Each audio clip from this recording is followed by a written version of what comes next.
بسم اللہ الرحمن الرحیم۔ السلام علیکم ورحمۃ اللہ وبرکاتہ۔ آپ سب کو اپنے چینل پر خوش آمدید کہتی ہوں۔ جیسا کہ آپ جانتے ہیں کہ دین اسلام میں دعاؤں کو بہت زیادہ اہمیت اور فضیلت حاصل ہے۔ یہی وجہ ہے کہ ہمیں ہر موقع کی دعا سکھائی گئی ہے، جسے پڑھنے سے نہ صرف یہ کہ ہمیں دنیا اور آخرت کی برکات حاصل ہوتی ہیں، بلکہ نبی پاک صلی اللہ علیہ وآلہ وسلم کی سنت پر عمل کرنے سے ہم ثواب کے بھی حقدار قرار پاتے ہیں۔ تو آج ہم ایک ایسی دعا پڑھنے جا رہے ہیں جو کہ گھر سے نکلنے کی دعا ہے۔ ترمذی کی حدیث ہے کہ نبی کریم صلی اللہ علیہ وآلہ وسلم نے فرمایا کہ جو شخص گھر سے نکلتے وقت یہ دعا پڑھ لے گا وہ گھر واپسی تک ہر ضرر اور شیطان سے محفوظ رہے گا، اور جس کام کے لیے نکلا ہے وہ سب پورے ہو جائیں گے۔ لہٰذا کسی بھی مقصد کے لیے گھر سے نکلتے وقت یہ دعا ضرور پڑھ لینی چاہیے۔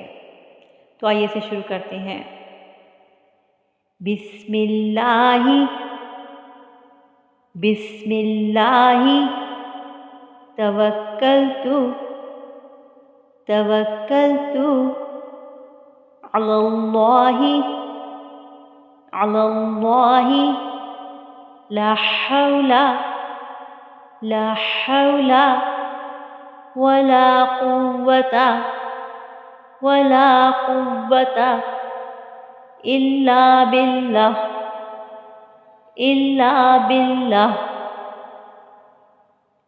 بسم اللہ توکلت علی اللہ لا حول ولا قوة إلا بالله۔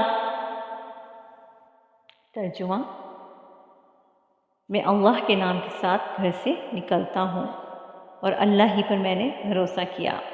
گناہوں سے بچنے اور نیکی کرنے کی طاقت صرف اللہ ہی کی طرف سے ہے۔